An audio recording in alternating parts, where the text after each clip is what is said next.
Chapter 48. They slowly walked back to camp. The tall man was the Texas Attorney General, the chief law enforcement officer for the state. Stanley's lawyer was named Miss Marengo. Stanley held the suitcase. He was so tired he couldn't think straight. He felt as if he was walking in a dream, not quite able to comprehend what was going on around him. They stopped in front of the camp office. Mr. Sir went inside to get Stanley's belongings. The Attorney General told Mr. Pendanski to get the boys something to eat and drink. The warden seemed as dazed as Stanley.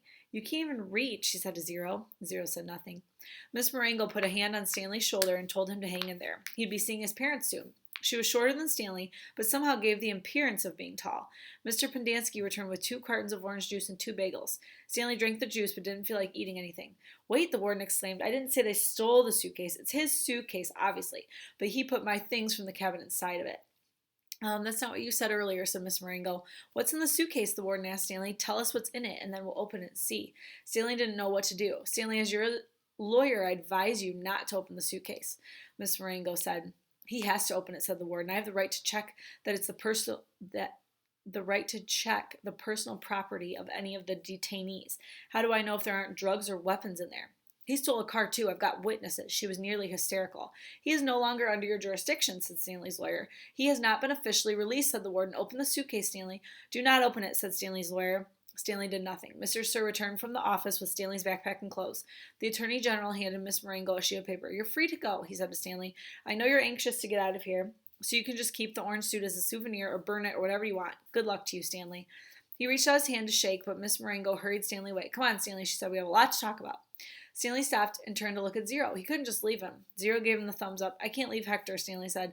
"I suggest we go," said his lawyer with a sense of urgency in her voice. "I'll be okay," said Zero. His eyes shifted toward Mr. Pendanski on the one side and then to the warden and Mr. Sir on the other.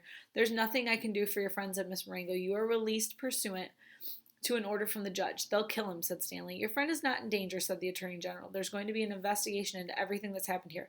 For the present, I am taking charge of the camp." "Come on, Stanley," said the lawyer. "Your parents are waiting." Stanley stayed where he was. His lawyer sighed. "May I have a look at Hector's file?" she said. "Certainly," said the Attorney General. "Miss Walker, go get Hector's file."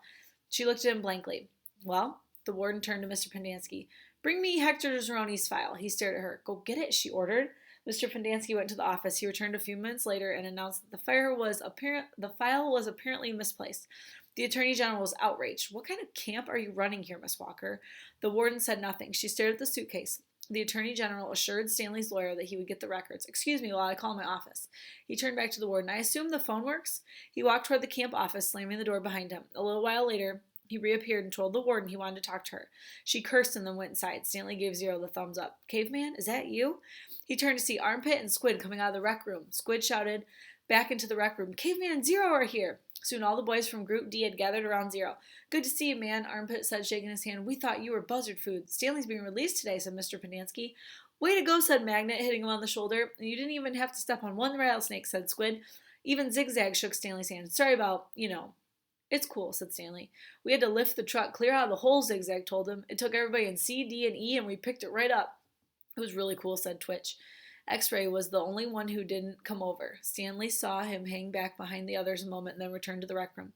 "Guess what?" said Magnet, glancing at Mr. Pendanski. "Mom says we don't have to dig holes anymore." "That's great," Stanley said. "Will you do me a favor?" asked Squid.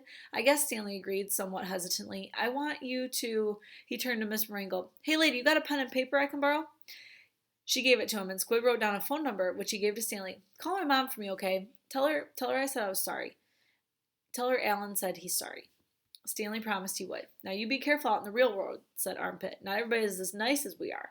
Stanley smiled. The boys departed when the warden came out of the office, and the Attorney General was right behind her. "My office is having some difficulty locating Hector Zeroni's records," the Attorney General said.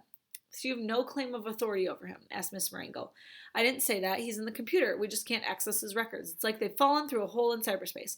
"A hole in cyberspace," Miss Marengo repeated. "How interesting. When is his release date?" "I don't know." "How long has he been here?" "Like I said, we can't. So what are you planning to do with him? Keep him confined indefinitely without justification while you go crawling back through the black holes in cyberspace?" The Attorney General just stared at her. "He was obviously incarcerated for a reason." "Oh, and what reason is that?" The Attorney General said nothing. Stanley's lawyer took hold of Zero's hand. "Come on, Hector, you are coming with us."